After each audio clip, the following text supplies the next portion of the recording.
सभी भक्तों को जय बाबा की। एक बार फिर मैं आप सभी भक्तों के समक्ष उपस्थित हुआ हूँ भक्ति सागर पंचद्वार बराड़ा धाम चैनल के माध्यम से।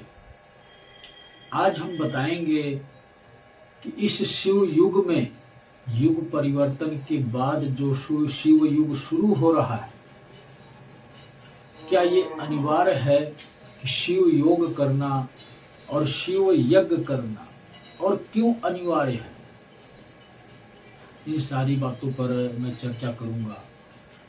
लेकिन सबसे पहले मैं आपको ये बताना चाहता हूँ शिव योग क्या होता है और कैसे किया जाता है, लगभग कितने मिनट तक हमें करना चाहिए। शिव योग का मतलब होता है एक अवस्था में आंखें बंद करके ओम का उच्चारण और ओम की ध्वनि से जो अंतर आत्मा से जो ध्वनि सुनाई देगी, उस ध्वनि के माध्यम से ओम का जो स्वरूप है असली, पूरा ब्रह्मांड, ओम का मतलब ही होता है कि ब्रह्मांड, उस ब्रह्मांड में अपनी आत्मा का प्रवेश करवाना। अपनी आत्मा का प्रवेश करवाने का तात्पर्य ये होता है कि परमात्मा और आत्मा एक ही होती है, उसी परमात्मा की कण स्वरूप एक शक्ति होती है आत्मा, और हमारा यही कार्य होना चाहिए कि हमें शरीर मिला है, हमारे शरीर में आत्मा है, शिव रूपी आत्मा, तो इस आत्मा को पूरे ब्रह्मांड की सैर कराई जाए और वो ये आत्मा जो है उस सत्य को पहचान सके, उस शिव के निकट जा सके और अपने आप को एक श्रेष्ठ आत्मा बना सके। सिर्फ और सिर्फ शिव योग का यही महत्व होता है, इसीलिए लोग ध्यान में जाते हैं। और ध्यान में जब भी जाना चाहिए तो सिर्फ ओम के माध्यम से ही जाना चाहिए। ओम में ही पूरा ब्रह्मांड समाया हुआ है, और जब तक हम ओम का माध्यम नहीं अपनाएंगे, हम इस ब्रह्मांड रूपी स्वरूप शिव के नजदीक नहीं जा सकते।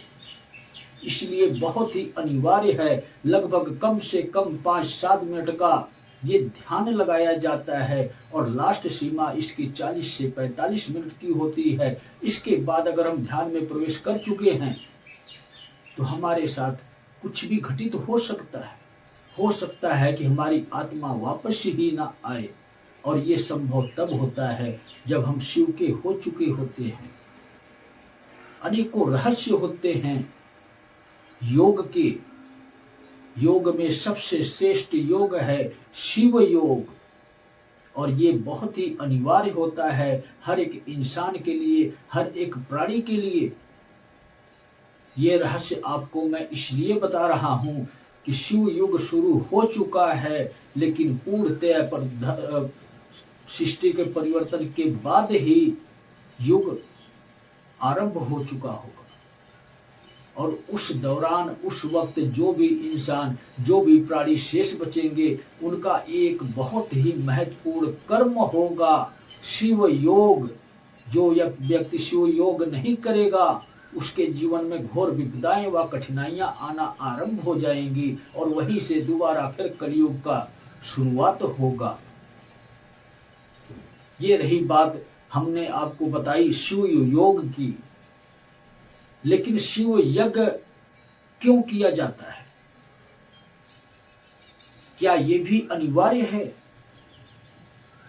आप लोगों ने अक्सर सुनी होगी मेरे मुख से ही कि अपने घर में ही प्रति महीने एक यज्ञ करो शिव के नाम का।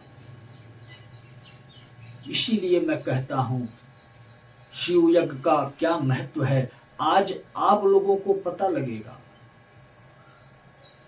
यज्ञ का तात्पर्य यही होता है, यज्ञ का सिर्फ मतलब यही होता है कि जो हम यज्ञ के दौरान आहुतियां देते हैं, जिस भी देवी देवता के नाम से देते हैं, वो आहुति स्वयं वहां तक मिलती है उनको, और हमारे मन की जो इच्छाएं होती हैं, जो हमारी सोच होती है, जो अपने जीवन में करना चाहते हैं, ये संदेश स्वरूप में पहुंचता है।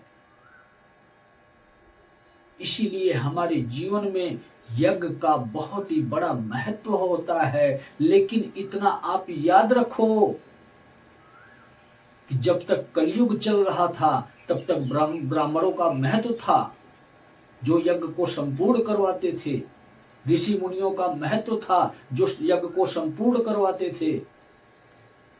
लेकिन जब शिव युग शुरू होगा, युग परिवर्तन के बाद कुछ समय के लिए, उस समय पर स्वयं का यज्ञ किया हुआ ही स्वीकार होगा। चाहे आप किसी ब्राह्मण से यज्ञ करवाओ या किसी भी धर्माचार्य से यज्ञ करवाओ, आपका यज्ञ शिव कभी स्वीकार नहीं करेंगे। जो स्वयं का आप यज्ञ करोगे सिर्फ वही स्वीकार करेंगे। अगर स्वीकार करेंगे तो आपके अपने स्वयं के अपने गुरु, जैसे कि आपने अपने जीवन में किसी को गुरु स्वीकार किया है, अगर वो गुरु आपका यज्ञ करवाएंगे संपन्न, तो वो यज्ञ शिव स्वीकार करेंगे।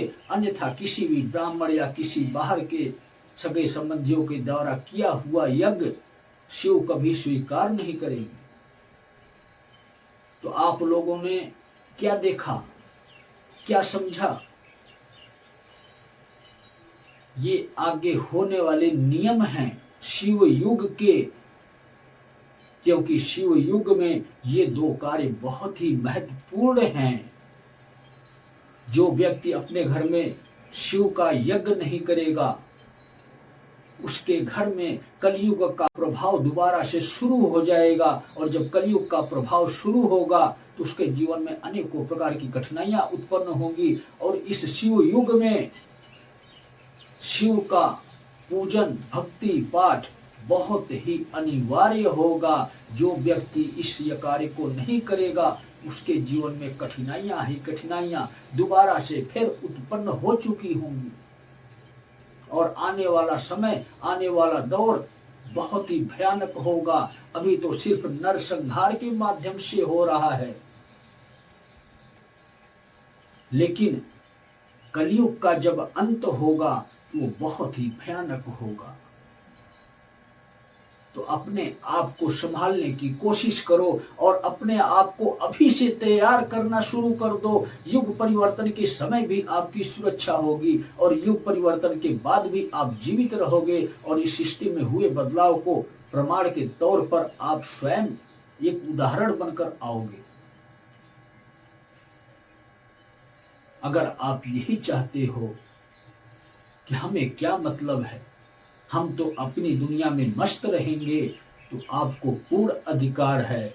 संहारक स्वरूप में काल पुरुष अवतरित हो चुके हैं, तो आप अपने आप को तैयार रखें।